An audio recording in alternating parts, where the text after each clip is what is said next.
Hello, I am Pablo Escobar, and I would like to share my story with you. They've called me many things: a kingpin, a murderer, a revolutionary, a hero. As I look back at the tales spun around my life, it's hard to separate the man from the myth. But here, in my words, I'll take you through the winding streets of my memories, to the heart of Medellín, where it all began. You've heard the stories: vast palaces, airstrips hidden deep in the jungle, billions of dollars buried under the ground, and a power so immense that presidents and politicians feared my name. In some tales, I am a devil; in others, a savior. But as with most things, the truth lies somewhere in between. The world outside of Colombia sees me through a lens of infamy, yet many back home remember me differently. To them, I was the boy who grew up in the barrios, who stood up against a corrupt government, and who provided for his community when no one else would.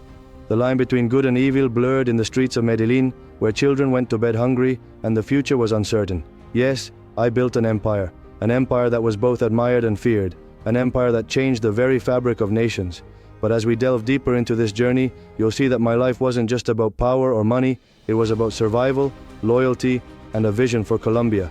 So as you listen to my story, I ask you to keep an open mind. Understand that the choices I made were rooted in a time and place where life and death decisions were made in the blink of an eye. Dive in, and let me show you the world as I saw it, beyond the headlines and the sensationalism. As the sun cast its golden hues on the cobbled streets of Rio Negro, I took my first breaths in the embrace of a modest family. Born in 1949, I was the third of 7 children. My parents, Abel de Jesus Dari Escobar and Hermilda Gaviria, were hard-working individuals. My father, a farmer, and my mother, a school teacher, instilled in me the values of resilience and tenacity. Those days in Rio Negro were simple but tough. While the mountains painted a picturesque backdrop, life was far from a fairy tale. Our family faced financial strains, and like many around us, we knew the pangs of hunger all too well. But hardships aside, Rio Negro was where I learned my first lessons, both from my parents and the streets. By the age of 12, the streets of Rio Negro became my second home. While my mother dreamt of me embracing the world of academia, the lanes outside beckoned with allure. My earliest ventures into the world of entrepreneurship involved selling cigarettes and lottery tickets. These humble beginnings were marred with mischief, like stealing gravestones to resell them. It was a gritty world, but it was also where I tasted my first drops of independence and power. The allure of Medellín, with its bustling streets and promises of a brighter future, drew me in during my late teens. Moving to this city was like stepping into a different universe. The divide between the rich and the poor was stark, and it became evident that to rise above, one needed more than just hard work. In Medellín, my small-time hustles gradually evolved into bigger ventures. The world of car thefts introduced me to the darker alleys of crime, and it was here that I understood the true value of alliances, respect, and power. By my early 20s, Medellín's underworld presented me with an opportunity that would redefine my destiny: cocaine. As the drug began its ascent in popularity in the US and other parts of the world, I saw a chance to transform not just my life, but the fate of many Colombians. In a society crippled by economic disparities, cocaine offered a ticket to unparalleled wealth and influence. My journey into the narcotics trade was not just about personal gain. I genuinely believed that this was a path to reshape Colombia's future, for better or worse. As I made my way from the quaint streets of Rio Negro to the bustling avenues of Medellín, it felt as though destiny was guiding me towards something grander. Medellín, with its pulsating energy and contrasting worlds, was an urban jungle waiting to be tamed. The city, in the 1960s, was a magnet for those seeking a better life, and like countless others, I was drawn to its promise. But Medellín, with its glaring disparities, was also a place where dreams could easily turn to nightmares. The elite lived in opulence, cocooned in their luxurious enclaves, while vast swaths of the population languished in poverty. But this divide also meant opportunities for those willing to step outside the confines of the law. I began with petty crimes. Car thefts were common, and I soon mastered the art. But more than the act itself, it was the thrill of evading the law. The adrenaline rush, the game of cat and mouse, that drew me in deeper. I realized that in the world of crime, reputation was everything, and to establish oneself, one had to be ruthless, cunning, and always a step ahead. With time, my operations expanded. I dabbled in contraband goods, smuggling items that were in demand, but scarce due to government restrictions. This venture was more profitable than anything I had done before, and it also introduced me to a network of individuals who, like me, operated in the shadows. In these underground circles, I met individuals who would later become key players in my empire, such as Gustavo Gaviria, my cousin, and Carlos Leda. We realized that while our individual operations were profitable, joining forces could amplify our reach and power exponentially. Cocaine was slowly making its mark on the global stage, and we recognized its potential. Together, we laid the foundations of what would later be known as the Medellín Cartel. Our vision was clear: dominate the cocaine trade and use the immense wealth it generated to reshape Colombia's socio-political landscape. The 1970s and 1980s saw the meteoric rise of cocaine as the drug of choice for many in the United States and beyond. As its popularity surged, so did the demand, and I was determined to meet this demand, ensuring that the Medellín Cartel would be at the forefront of this burgeoning trade.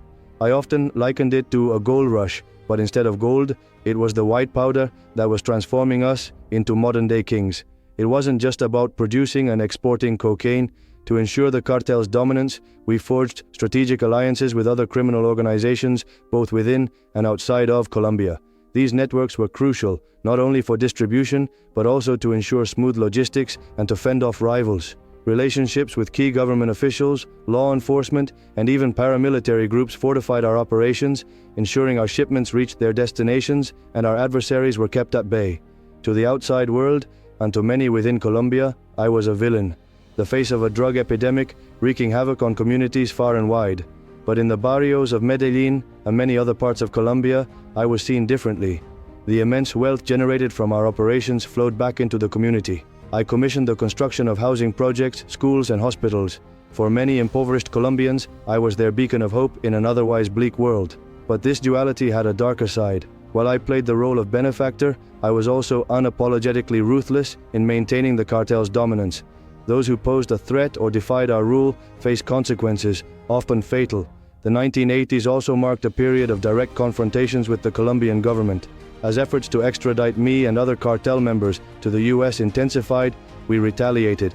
The Medellín Cartel waged a war against the establishment. Judges, politicians, and law enforcement officials were targeted. Bombings, assassinations, and kidnappings became tools of intimidation and a clear message: the cartel would not be subdued easily.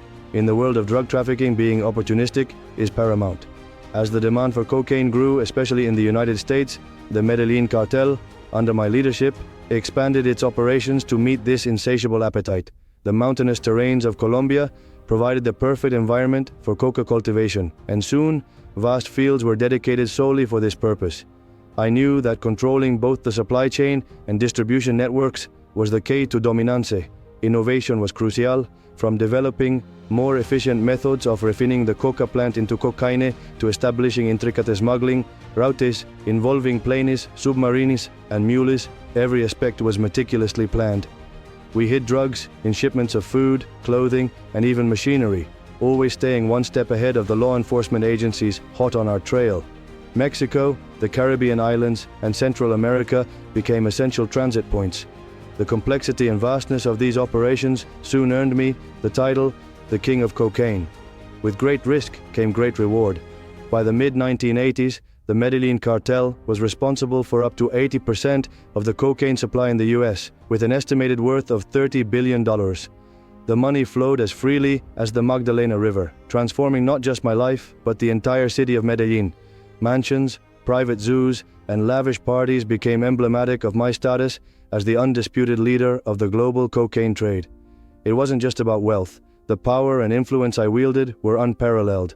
While many revered me, seeing the work I did in communities and the jobs the cartel provided, there was also an undercurrent of fear. I was known to operate under a simple principle, plata o plomo, which translates to silver or lead. In other words, accept our bribe or face our bullets. This motto defined the Medellín Cartel's operations and was a testament to the lengths I was willing to go to protect and expand my empire. As the King of Cocaine, the profits from my empire were beyond imagination. With an estimated daily revenue of over $70 million, the trappings of such unprecedented wealth were evident in every facet of my life. Medellín wasn't just my home, it became a testament to my influence and power. Perhaps the most iconic representation of my wealth was Hacienda Nápoles. Spanning over 7,000 acres, this vast estate was not just a home, but an emblem of my dominance. The entrance itself was marked by a replica of the paper plane that transported my first shipment of cocaine to the United States, a monument to the origins of my empire. Inside, The estate was a wonderland. Luxurious colonial-style mansions, adorned with priceless art and artifacts from around the world, stood amidst the lush landscapes. But beyond the opulence, what truly set Hacienda Nápoles apart was its private zoo. Elephants, giraffes, and hippos roamed freely, while exotic birds filled the skies. It was said that children from nearby communities would often visit, marveling at the wonders within, a blend of a drug lord's vanity project and a genuine desire to bring joy to the less fortunate. No expense was spared when it came to celebrations, birthdays, anniversaries, or simply the joy of a successful shipment. Each occasion was marked with extravagant parties. World-famous artists would perform, flown in, especially for the event. Political figures, celebrities, and the elite of Colombian society would mingle, dance, and revel until dawn, all under the watchful eyes of my armed guards. But these weren't just displays of wealth, they were strategic. They allowed me to foster relationships, solidify alliances, and showcase my influence. In those moments, amidst the music and laughter, the message was clear. Pablo Escobar was untouchable. While most know me for the narcotics empire I built, few realize the depth of my political aspirations. From a young age, I was driven by an ambition to serve, to rise from the slums of Medellín and change the face of Colombia. As my wealth grew, so did my influence, and soon, the political arena became a natural extension of my ambitions. In 1982, I was elected as an alternate member of the Chamber of Representatives of Colombia's Congress. This was not just a title, it was a symbol. It meant that a man from the streets, with no formal education, could rub shoulders with the elite, shape policies, and most importantly, serve as a beacon of hope for the underprivileged. However, my tenure was short-lived. The realities of my empire and the notoriety it brought overshadowed my political role. Allegations, investigations, and the general disdain of Colombia's upper class meant that my political career was in jeopardy. Still, during my time in Congress, I championed projects for the poor, advocated for housing programs, and even proposed laws against extradition, a move that many saw as self-serving given the mounting pressure from the US. To the poor of Medellín and many other parts of Colombia, I was seen as a modern-day Robin Hood. Using wealth from the drug trade, I funded housing projects, built sports fields, and established community centers. Barrios Pablo Escobar, a neighborhood in Medellín, stands as a testament to this legacy. These acts endeared me to the masses, allowing me to cultivate a loyal base of support, which in turn strengthened my political influence. Yet, the establishment saw things differently. To them, I was a narco-terrorist, using wealth and fear to manipulate the political landscape. They were not entirely wrong. While I did genuinely care for the underprivileged, my methods were unorthodox and often violent. Bribes, threats, and, when needed, targeted assassinations were tools of the trade. The principle of plata o plomo was as much a part of my political dealings as it was in my drug operations. Perhaps the most significant impact I had on Colombia's political scene was the fierce battle against extradition. The US wanted me on their soil, facing charges for the countless tons of cocaine shipped to their shores. I, along with other drug lords, waged a war against this. Through both political maneuvering and violent means, we influenced the Colombian government to prohibit the extradition of its citizens. This move not only ensured our safety, but also further entrenched our power within the country. My reign as the king of cocaine was not without its challenges. As with any empire, internal and external threats constantly loomed. The drug trade in Colombia was a treacherous landscape, with alliances formed and broken as quickly as fortunes were made and lost. While the Medellín Cartel, under my leadership, held sway over a significant portion of the global cocaine trade, we weren't alone in the game. The Cali Cartel, led by the Rodriguez Orejuela brothers, was a formidable adversary. Their methods contrasted starkly with mine. While I was brash and unapologetic, they operated in the shadows, preferring to build their network discreetly, often using legitimate businesses as fronts. The mid-1980s saw tensions between the Medellín and Cali cartels reach a boiling point, culminating in what is now infamously known as the Platinum War. This conflict wasn't about territory or even profits, but was sparked by a dispute over a shipment of platinum used to adulterate cocaine. This may seem trivial, but in the drug world, respect and reputation are as valuable as the product itself. The war was brutal. Assassinations, bombings, and kidnappings became daily occurrences. Innocent civilians were caught in the crossfire as each side tried to outdo the other in a show of strength and dominance. Medellín and Cali became battlegrounds, with the Colombian government and police often powerless to intervene. As the war raged on, both cartels sought alliances to bolster their ranks. I formed pacts with right-wing paramilitary groups and leftist guerrillas alike, anyone who could aid my cause. The enemy of my enemy was my friend, even if our ideologies differed. These alliances were strategic, allowing me to expand my influence and resources. The Cali cartel, not to be outdone, made their moves. They infiltrated the Colombian government and law enforcement, effectively placing key figures on their payroll. This gave them a unique advantage, as they often received tip-offs about operations against them, allowing them to evade capture time and time again. The Platinum War eventually cooled, not due to any diplomatic resolution, but because of the sheer exhaustion of constant conflict. Both cartels suffered significant losses, both in terms of manpower and finances.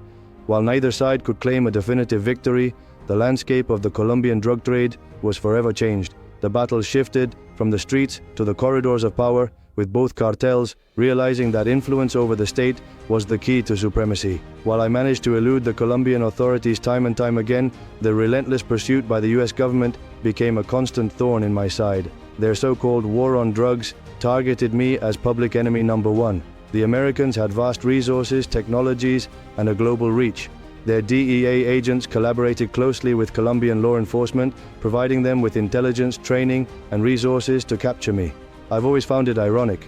The very nation that was the largest consumer of my product was the most fervent in its desire to see me fall. But the US had its image to uphold, and I was the perfect villain for their narrative. Just as dangerous as any government entity, perhaps even more so, was a vigilante group known as Los Pepes, perseguidos por Pablo Escobar, or people persecuted by Pablo Escobar. Comprising former allies, rivals, and victims of my cartel, this group was united in their singular mission to see me dead. Their methods were brutal. Los Pepes targeted my associates, my properties, my finances, everything that formed the backbone of my empire. Their campaign of terror was relentless, and for the first time, I felt the vulnerability of being on the defensive. Rumors persisted that Los Pepes was backed by the Cali cartel, my erstwhile rivals, and that they had connections within the Colombian police and possibly even the DEA. Whether these rumors were true or not, the effect was clear. I was fighting a war on multiple fronts, and the pressure was mounting. The Cali cartel was not content to merely back Los Pepes. They sought to expand their territory and influence, capitalizing on every weakness and every misstep made by the Medellín cartel. Their methods were different from mine. While I was often bold and direct, the Cali cartel was insidious, preferring to work behind the scenes, corrupting officials, and slowly but surely expanding their empire. With the Medellín cartel under constant attack, the Cali cartel saw their chance to rise to dominance. They intensified their violence, targeting Medellín cartel operatives and territories with a ferocity that signaled their intentions to the world. The Cali cartel was here to reign supreme. To many, my legacy is synonymous with violence. But in the world I inhabited, brutality wasn't just a choice, it was a necessity. To maintain control, instill fear, and expand my empire, I had to resort to measures that most would find unthinkable. I rationalized these actions, believing they were essential for the survival and dominance of the Medellín cartel. One of my most audacious acts was the bombing of Avianca Flight 203 in 1989. My intention was to assassinate presidential candidate Cesar Gaviria, who I believed was on board. The explosion killed all 107 people on the plane, but Gaviria wasn't among them. It was a colossal mistake, one that earned me even more enemies.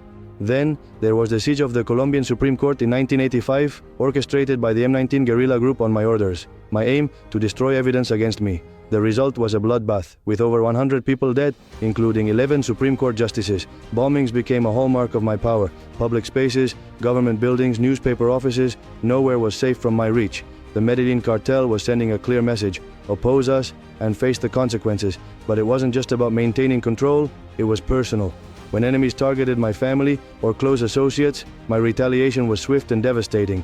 I orchestrated the assassination of police officers, politicians, and anyone I deemed a threat. The term narco-terrorism became associated with my name, and the city of Medellín lived in a constant state of fear. However, it's essential to note the toll this violence took on Colombia and its people.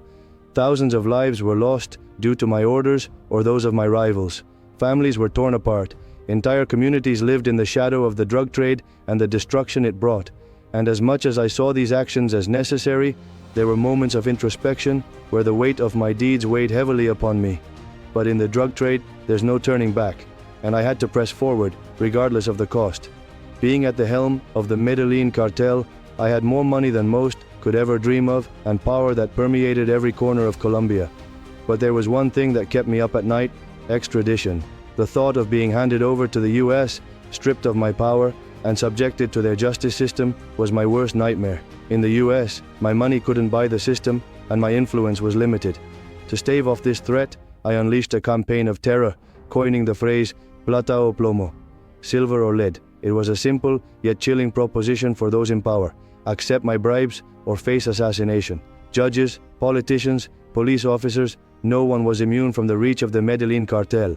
When the Colombian government began a crackdown on narco-terrorism in the 1980s, with increasing pressure from the US, extradition became the tool of choice to dismantle our operations. In response, I escalated my violent campaign. Judges who ruled in favor of extradition were killed. I also offered bounties for every police officer's head in Medellín, leading to the deaths of hundreds. Understanding that I couldn't fight this battle solely with violence, I also turned to politics.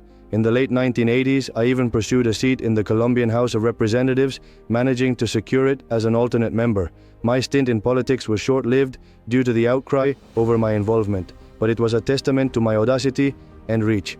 More importantly, I funneled money into political campaigns, ensuring that those in power would be sympathetic to my cause. The Colombian Constitution was even amended in 1991 to ban extradition, a clear win for my relentless campaign. But by the early 90s, the tide was turning against me. Amidst mounting pressure, I proposed a deal to the Colombian government. I'd surrender, but serve my time in Colombia, not the US. The government agreed, and in 1991, I was imprisoned in La Catedral, a luxurious prison I had built for myself. With its soccer field, bar, and other amenities, it was more a palace than a penitentiary, and I continued to run the Medellín cartel from within its walls. Yet, even in La Catedral, the shadow of extradition loomed. When the Colombian government threatened to move me to a standard prison in 1992, due to continued illegal activities, I made my escape, preferring life as a fugitive over the risk of extradition. La Catedral was no ordinary prison. It was a fortress of my own design, perched atop a hill in the lush green environs of Envigado, just outside Medellín. From its terraces, I could gaze down upon my empire, the city of Medellín sprawling beneath. While the Colombian government touted my surrender and subsequent imprisonment as a victory, those who knew better understood the truth. I was still very much in control. The prison's interior was more reminiscent of a mansion than a penitentiary. Luxury rooms, a soccer field, a bar, even a waterfall. These were just some of the amenities at my disposal. Political figures and celebrities would come to visit, and business, as usual, was conducted from within the prison walls. Parties, business dealings, and all the trappings of my former life persisted, with the added assurance that I was safe from the looming threat of extradition to the US. But as with all things, my situation in La Catedral was too good to last. Reports of my luxurious imprisonment reached the international stage, causing outrage and placing immense pressure on the Colombian government. Accusations that I was still directing criminal activities, including the ordering of murders, from within La Catedral began to mount. The government's hand was forced. In July 1992, they decided to move me to a conventional prison facility. Fearing this transfer would be a precursor to my worst nightmare, extradition, I knew I had to act. When the authorities arrived to relocate me, they found an empty cell. I had managed to escape, slipping away from La Catedral and into the surrounding jungle. What ensued was a massive manhunt, one of the largest in history. The Colombian government, with the assistance of US agencies, went to great lengths to find and capture me. Hiding was no simple feat. I moved from safe house to safe house, constantly looking over my shoulder. My vast resources and network provided some cover, but the walls were closing in. On December 2, 1993, a day after my 44th birthday, the hunt came to a deadly climax in Medellín. With the Colombian police closing in on my hideout, I found myself cornered. Shots rang out, and when the smoke cleared, I lay dead on the rooftops of my beloved city. Though there are numerous theories and speculations surrounding my death, the official account states that I was shot during the operation. Some say it was by my own hand, while others believe it was the result of police gunfire. The king of cocaine was no more, bringing an end to a chapter in history that had gripped the world for decades. My lifeless body lay on that rooftop, a stark contrast to the aura of invincibility I had cultivated over the years. News of my death spread like wildfire, met with a mix of celebration, sorrow, and disbelief. In death, I became a legend. To some, I was the Robin Hood of Medellín, a local boy who made it big and gave back to his community. To others, I was a monster, responsible for countless deaths and the spread of narcotics worldwide. But to all, I was unforgettable.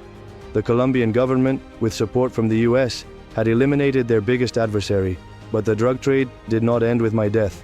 New players rose, and the cycle continued. Even in death, my presence is felt. The world remains fascinated with my life, and the tale of the king of cocaine has been told and retold in countless films, series, books, and songs. Some view me as a brutal criminal, while others see me as a complex anti-hero. My story resonates not because of its black and white narrative, but because of its many shades of grey. The show Narcos is just one example, captivating audiences worldwide and solidifying my place in popular culture. The line between infamy and fame is thin, and I seem to walk it, even from the grave. The Medellín of today stands in stark contrast to the city under my rule. Once dubbed the most dangerous city in the world, Medellín has undergone a transformation.